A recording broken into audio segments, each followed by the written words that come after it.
Welcome to Insights. My name is Meraf, and today I have guests from OTYD who I will let introduce themselves. Hello, everyone.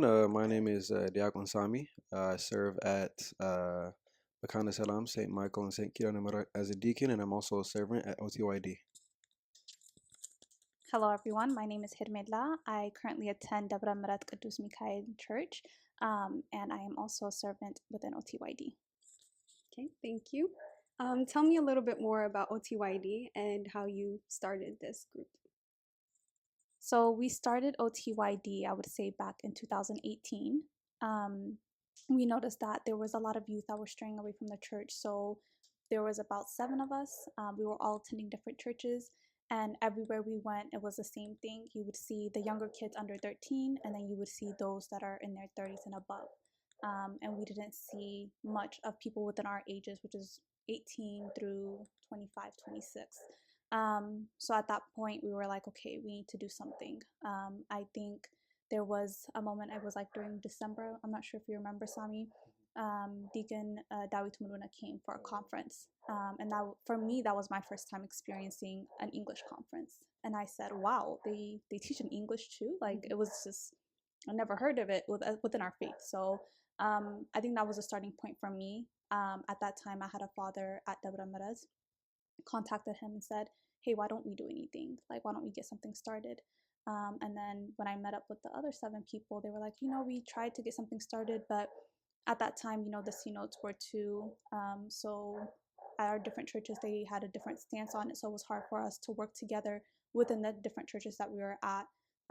So I think the point went, okay, like we need to make sure that we stay out of all the church's issues and focus on our religion and come together and get something started. So we said, okay, let's do something. And we started with our first conference end of June, beginning of July in 2018. And then from there, we just kept it going.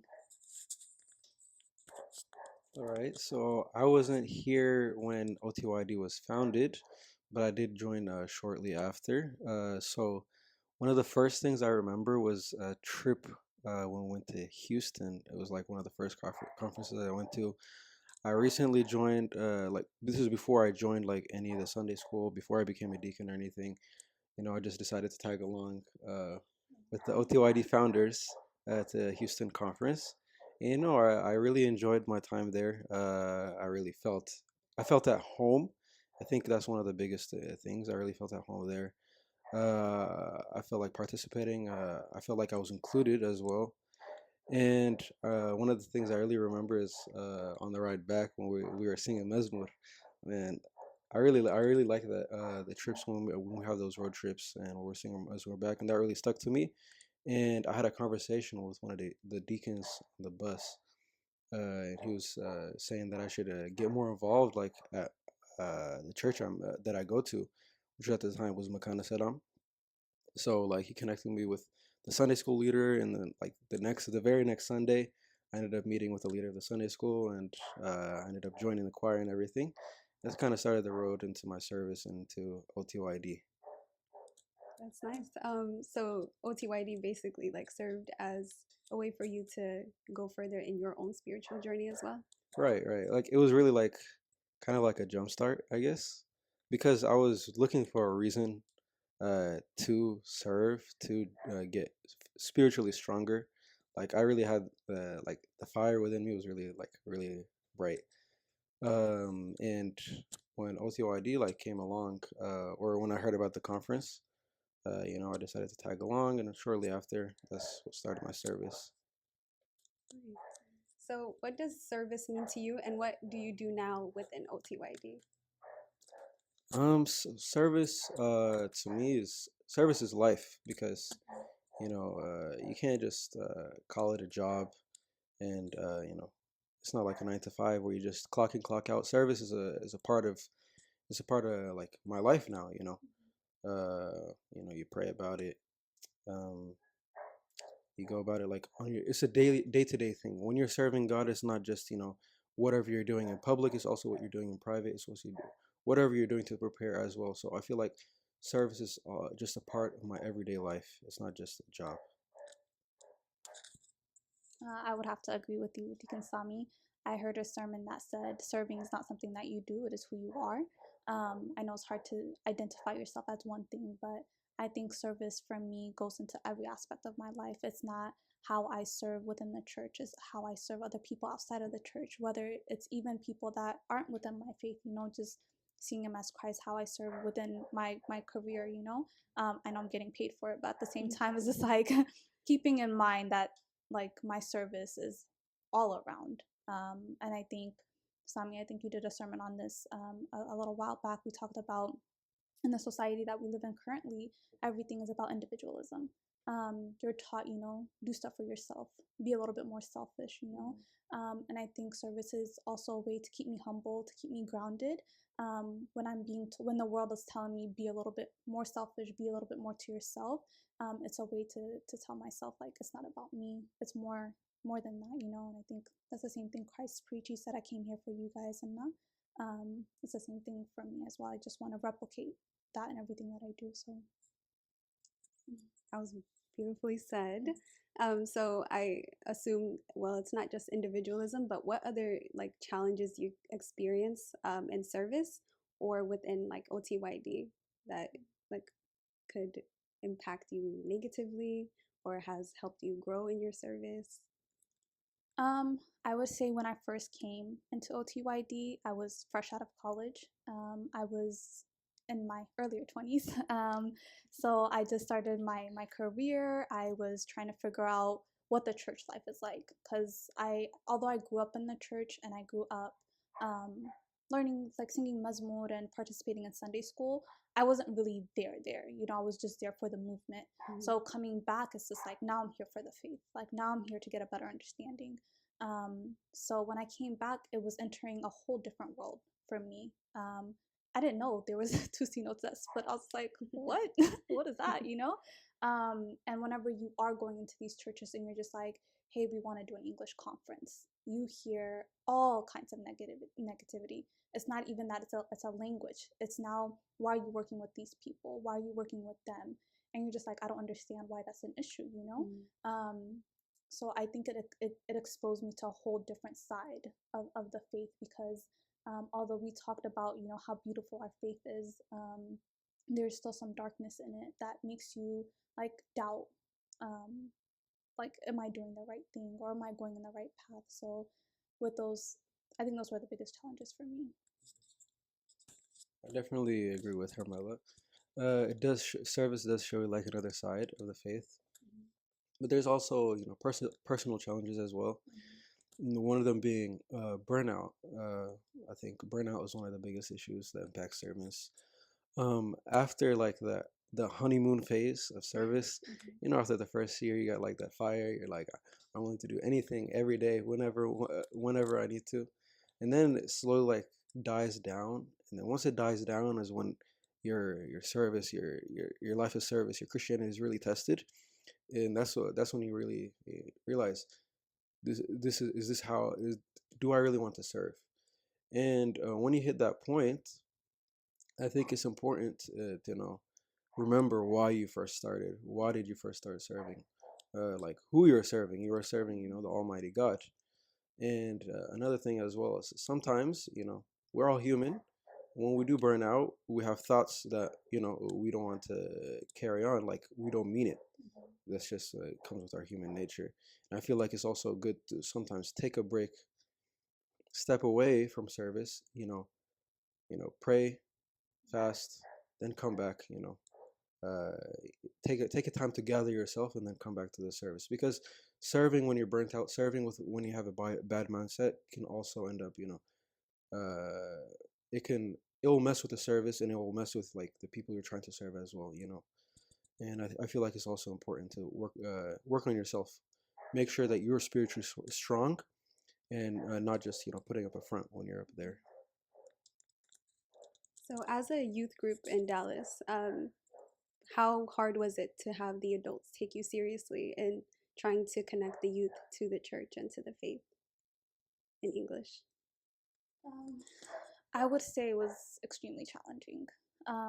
I think because we are a group of young people, the adults see you as their children, and then the youth are like, why am I coming back? Like I still don't understand what you guys are talking about. So um, I don't know. It was I remember it being very, very challenging. I think our goal target was like, let's hit those high school students, let's hit those college students, or those work life students.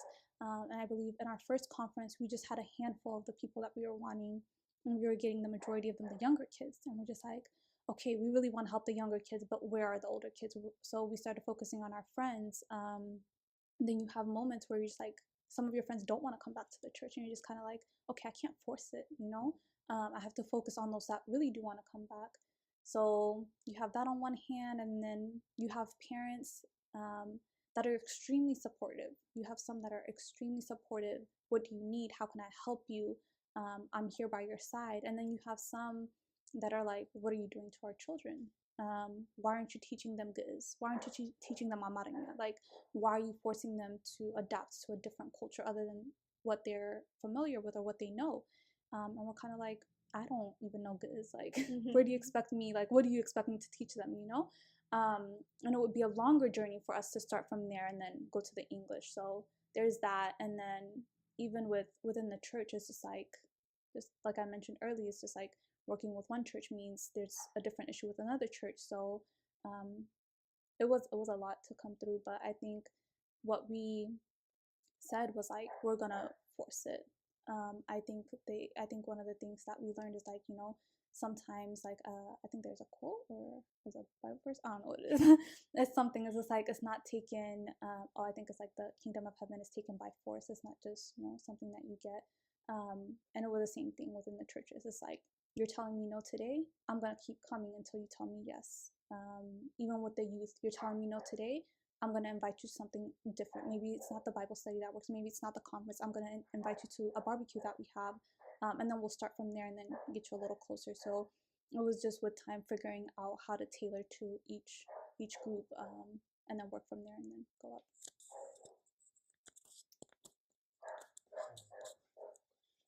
So when it comes to the youth, being youth, we trying to have the adults take you seriously when teaching in English.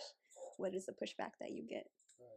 Well, since I wasn't really here, like when OTYD first started, I didn't, face those same challenges Hermela was facing.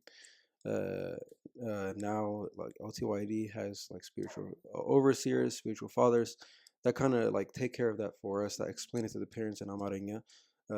So to show that we're not leaving the Amarinha behind, we're just adding the English as well because you know, like Hermela was saying, starting from like square one and trying to teach like the language, like Amarinha or even Giz, is it's just I feel like it delays what needs to be done.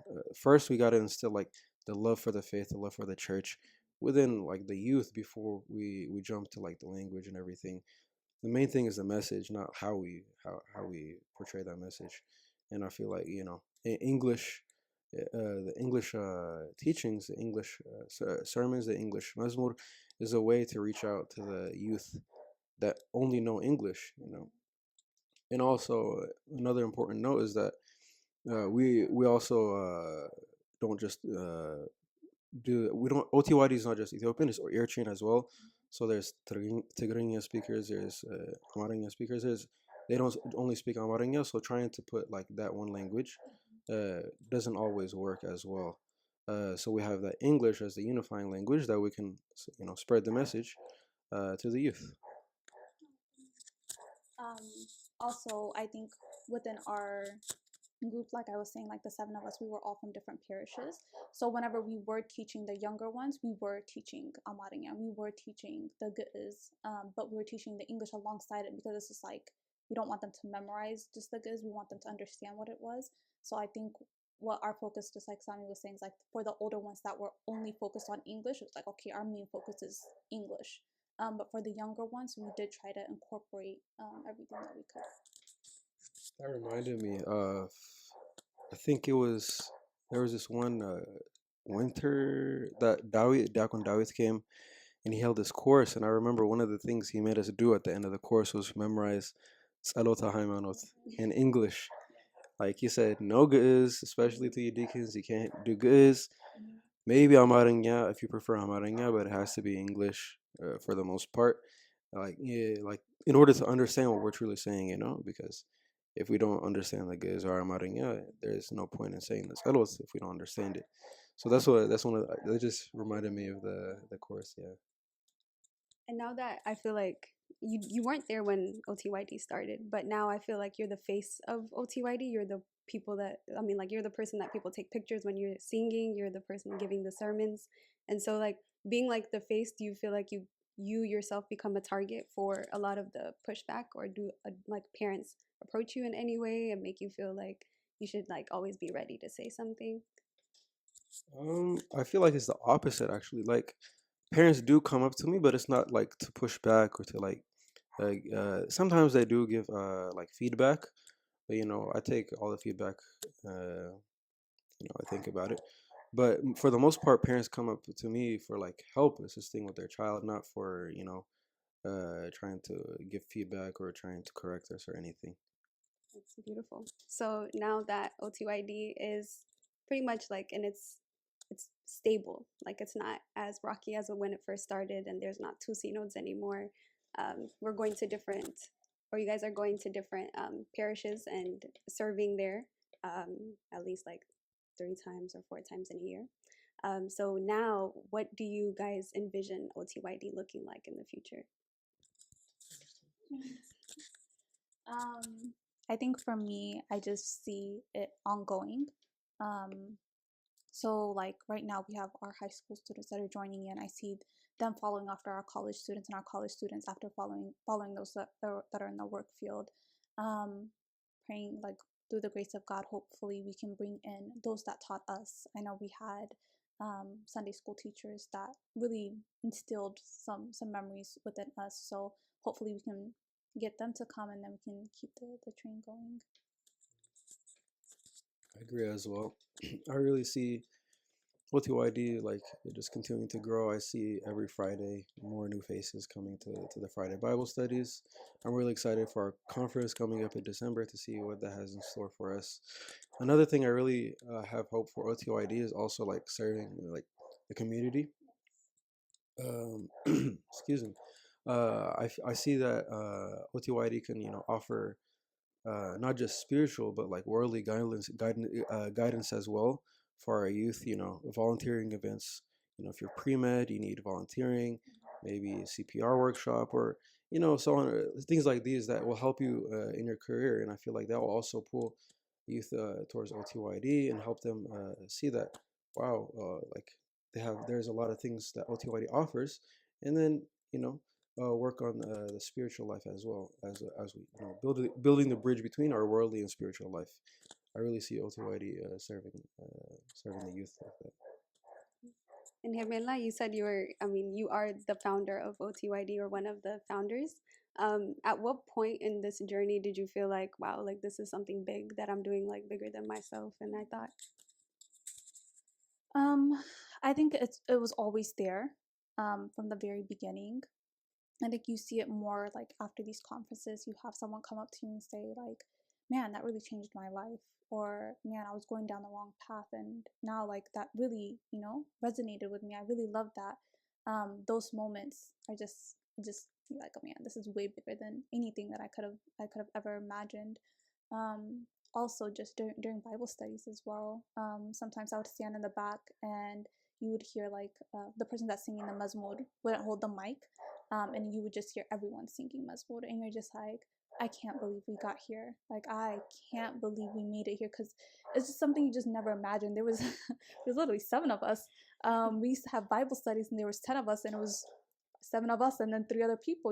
So having like 50 people coming to our Bible studies, having all these people come to our conferences, joining us for these events, and you're just like, this is something way further than I could have ever imagined, and this is definitely God's hand in everything that we're doing. So Yeah, definitely. at what point, or at least like, what has OTYD done for you? Okay.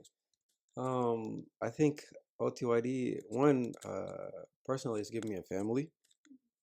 OTYD is it's not just we don't just serve, we're also a family together. We spend time together. We have our Friendsgiving, we have our Christmas. we spend New Year's together. Like, we have time to like to bond together as well. And I feel like OTYD has served as a family. I have my friends are I met all my friends there. All my close friends are in OTYD, and I feel like that's how OTYD has really benefited me. And I also, like Hermela was saying, I love seeing the change that we bring in the youth as well. How when someone comes up to you saying like this really stuck with me. I really like what y'all are doing out here.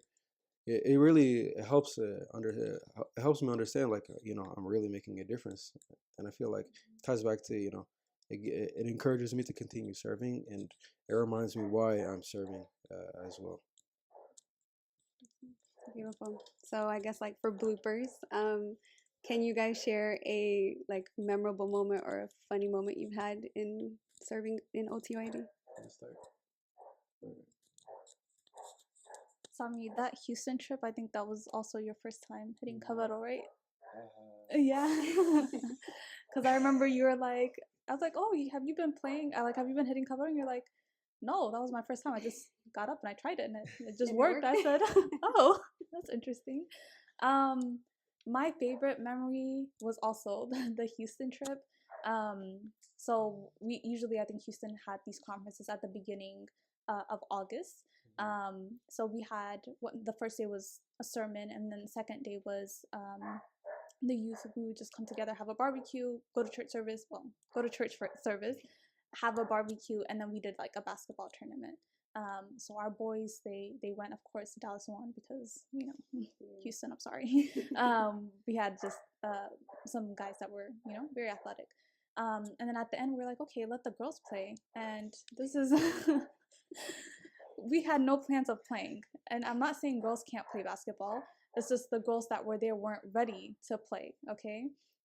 So I think the game just was the funniest thing ever. We had two refs from our side. They were just screaming, going up and down the court, like, no, hold on to the ball, go ahead and shoot it. Our refs were calling out soccer fouls. I don't know what it's called. Someone would double dribble and be like, yellow flag, and we're just like, okay. But I think that was the funniest one. It definitely wasn't basketball. I don't know what it was, but it's good memories. Yeah, I definitely do remember that conference. I remember like all the Houston, like all the times we went like twice or three times. I remember the one of the bus rides back from Houston. Um, I think was it you trying to play a prank on Jerry, like screaming really really loud? Oh yes. And man, like we're just minding our business. Jerry's asleep, and then I see someone holding up camera. I'm like, oh, why are they recording us? Maybe it's just for like Instagram or something.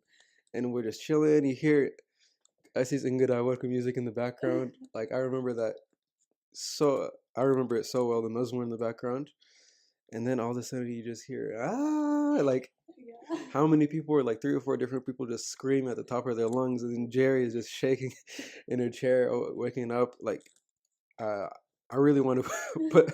I hope we can put the clip on this video actually, so y'all can see it. But I really remember that. A lot of good memories came from Houston. One more recent one, I think, this past May, like one of the Bible studies landed on my birthday, and so my birthday is on Mikhail, so we had a Mikhail Zikr at the end of the program, and someone was telling me like, can you sing Mazmur? Like we need someone to sing Mazmur. We need someone to buy time. We're not ready yet, you know. And I'm like stressing out, like, wait, I gotta choose a Mazmur and everything. So like they're pushing me up to the podium, and I'm ready. I have the mic in my hand, and I'm ready to sing Mazmur. And like, and then out of nowhere, I see them bringing the cake, and I'm like, oh, this is what it's about. So yeah, I really that's one of the most memorable moments I think from I remember from OTYD. Very cute. Well, thank you both for coming today and sharing with us of the OTYD and how it started, how it's going to continue. I wish for the best for the future of OTYD.